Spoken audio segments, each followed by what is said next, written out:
साहजिक आहे, कार्यकर्ते काम करतात, वर्षानुवर्ष ते राबतायत खपतायत, त्यामुळे त्यांना तिकडची अपेक्षा असते. पण त्यांना ते नाही मिळालं तर त्यांचा राग हा स्वाभाविक आहे. त्यामुळे काही दिवस 2-3 दिवस ती नाराजी असतेच आणि सगळ्या निवडणुकांमध्ये असते. आता तुम्हाला समोर पराभव दिसतोय म्हणून कधी निवडणूक आयोगाला शिव्या घालायच्या, कधी त्या मतपेट्या बिचाऱ्या त्यांना शिव्या घालायच्या, कधी बॅलेट पेपरवर घ्या ते म्हणायचं, कधी खोटे तुमचे मतदार त्या ठिकाणी आहेत, डबल टिबल बोगस आहेत त्या याच्यावर आक्षेप घ्यायचा. म्हणजे पराभवापूर्वीच ते सगळे कारण त्यांनी शोधलेले असतात. त्या ठिकाणी समोरचे प्रतिस्पर्धी माघार घेत आहेत, तुमच्याकडे पुरेसे माणसं त्या ठिकाणी लढायला नाही आहेत. कुठे आहेत? त्यांच्या पक्षाकडे लढायला कोणी फॉर्म भरायला तयार नाही. आणि मग आमचे लोक बिनविरोध झाले तर त्यांना एवढं पोटसूळ का आहे?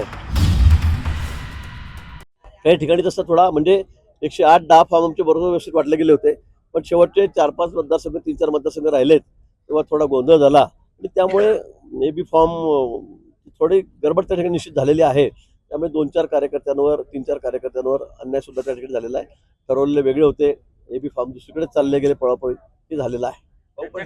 हे तुम्हाला थांबवता निश्चित त्याची चौकशी करण्याचे आदेश माननीय मुख्यमंत्र्यांनी माननीय आमच्या प्रदेश अध्यक्षांनी दिलेले आहेत.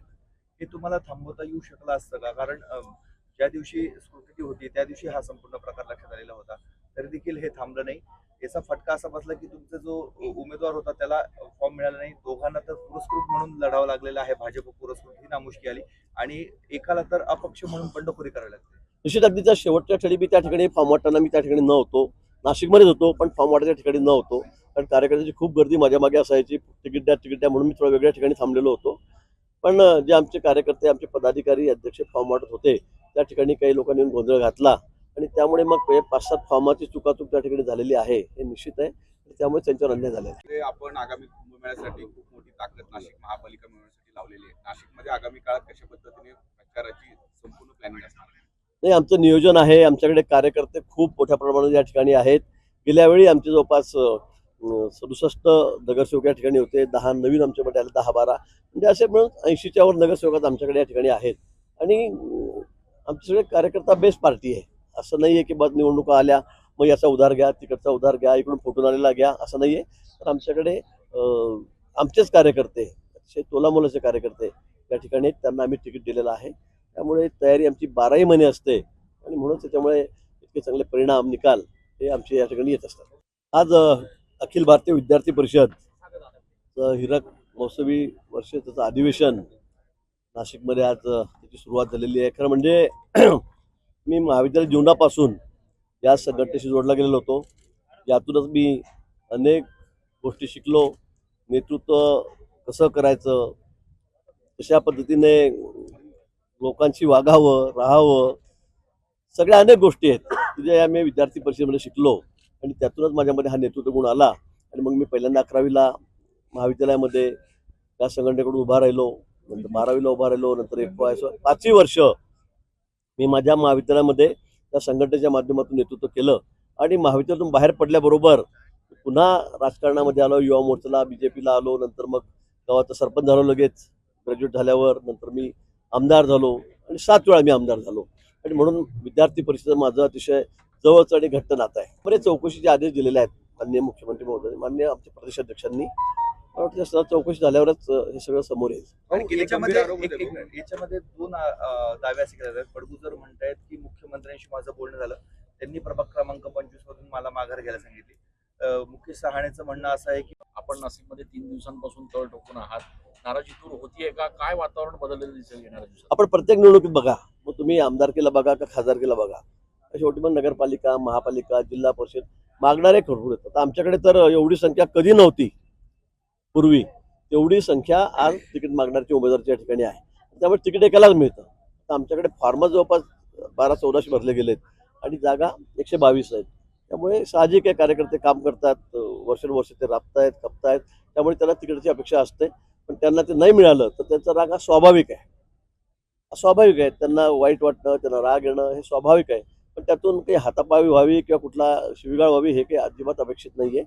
मला वाटतं अनेक ठिकाणी आमच्या लोकांनी माघार घेतलेली आहे आणि आता येणाऱ्या निवडणुकीमध्ये आम्ही सर्वजण मिळून या ठिकाणी काम करू आणि पुन्हा नाशिकमध्ये निश्चित महापौर हा भाजपचा असेल. आपल्याकडनं नाराजी उद्धव ठाकरे यांची मुलाखत घेत आहेत, एक प्रचाराचा तो प्रकार असणार आहे.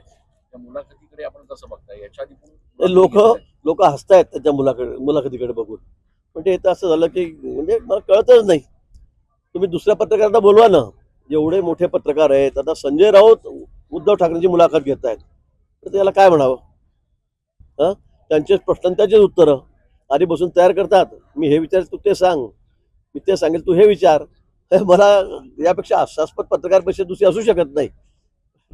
काय बोलावं त्याच्याबद्दल नाशिकमध्ये मला सांगता येणार नाही. मला माझ्याकडे तसं काही नाही आहे की बडगुजर मुख्यमंत्र्यांशी बोलले आणि मुकेश शहाणे मुख्यमंत्र्यांशी बोलले आपण आता सांगताय. त्यामुळे त्यांना मी विचारेल काही समोर स्पष्टता येईल किंवा मग मुख्यमंत्री महोदयांना विचारावं लागेल की कोण बोलला. आणखीन एक गंभीर आरोप होतो भाऊ, ज्यांना ज्यांना भाजपकडनं तिकीट मिळाले त्या लोकांनी तिकीट वाटपामध्ये मोठ्या प्रमाणात आर्थिक घोटाळा झालेला आहे. 1-1 कोटी रुपये घेऊन तिकीट दिलेलं आहे. अशा पद्धतीचे आरोप आहे. आपण कालपासून नाशिकमध्ये होता, आपण या संदर्भात काही माहिती घेतली की किंवा या सगळ्या प्रकरणात काही चौकशी काही केली आहे? प्रमाणामध्ये आरोप या ठिकाणी केले जातात, पण असं नसतं.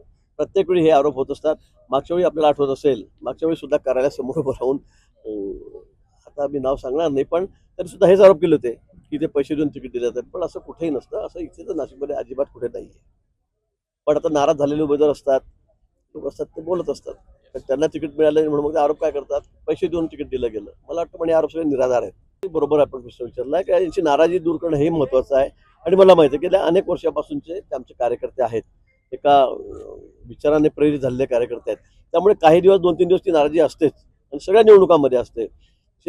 मी सगळ्यांशी बोललेलो आहे, काल सगळ्यांना फोन केले आहे. अनेक जण मला काल भेटून गेलेले आहेत. त्यांची तर नाराजी दूर झालेली आहे. अजून 1-2-3 दिवसामध्ये मला असं वाटतं सगळ्यांची नाराजी दूर होईल आणि आम्ही एक दिलाने एक मताने त्या ठिकाणी कामाला लागू. आज प्रभाग मुख्यमंत्री क्रमांक सांगली आता तुम्हाला समोर पराभव दिसतोय म्हणून कधी निवडणूक आयोगाला शिव्या घालायच्या, कधी त्या मतपेट्यात बिचाऱ्या त्यांना शिव्या घालायच्या, कधी बॅलेट पेपरवर घ्या ते म्हणायचं, कधी खोटे तुमचे मतदार त्या ठिकाणी आहेत, डबल टिबल बोगस आहेत, त्या याच्यावर आक्षेप घ्यायचा. म्हणजे पराभवापूर्वीच ते सगळे कारण त्यांनी शोधलेले असतात आणि म्हणून आता दादागिरी करतायत, पैशाचा वापर करतायत. आता मुंबईमध्ये म्हणतील मुंबई तोडायला चाललेले आहेत, हे ठरलेलं आहे त्यांचं. पण आता लोक त्यांच्या बाजूने नाहीत, मतदार त्यांच्या बाजूने नाहीत, कोणी त्यांच्या बाजूने उभं राहायला तयार नाही. येणाऱ्या निवडणुकाच्या निकालामध्ये त्यांना त्यांची जागा नक्की कळेल. आता मला समजतच नाही आता या वक्तव्यावर मी काय बोलावं. आता जागा बिनविरोध होत आहेत, त्या ठिकाणी समोरचे प्रतिस्पर्धी माघार घेत आहेत. तुमच्याकडे पुरेसे माणसं त्या ठिकाणी लढायला नाही आहेत. कुठे आहेत? त्यांच्या पक्षाकडे लढायला कोणी फॉर्म भरायला तयार नाही. आणि मग आमचे लोक बिनविरोध झाले तर त्यांना एवढं पोटशूळ काय हेच मला कळत नाही.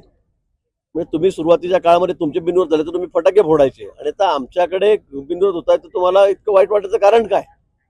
पण मला असं वाटतं की येणाऱ्या निकालामध्ये महापालिकेच्या त्यांना त्याची जागा निश्चित दिसेल ते कुठे आहेत म्हणून. आता जे काही आरोप करतोय त्यांना ती सवय झालेली आहे. त्यांनी जळगावचं देखील अतिशय विदारक चित्र बघायला मिळालं. भाजपच्या इच्छुक उमेदवार थेट तिथे निवडणूक कार्यालयामध्येच हाणामारी करत होते, एकमेकांना कुठे? शिवीगाळ करत होते. सिडको विभागीय कार्यालय. देवानंद बिरारी तिथे आलेले असताना दुसरा बाळा एक शिरसाट आणि बाळा देवानंद शिरसाट बिरारी यांच्यामध्ये हा थोडीफार लोटालोटी त्यांनी त्या ठिकाणी केलेली आहे. मी पण त्या ठिकाणी आपल्या दूरच्या माध्यमातून बघितलं. निश्चित खरं म्हणजे तिकीट मागेपर्यंत ठीक आहे, पण तिकीट देताना किंवा देऊन झाल्यावर माघारीला असं होणं हे फार अपेक्षित नाही आहे आणि म्हणून त्याचं समर्थन आम्ही कोणी करत नाही. काही ठिकाणी असे प्रकार झालेले आहेत आणि सगळ्याच पक्षामध्ये झालेले आहेत. पण मला वाटतं आजकाल फार आक्रमकता वाढलेली उमेदवारांमधली, त्यामुळे सगळ्याच पक्षांमध्ये असे प्रकार कुठे ना कुठे घडतात.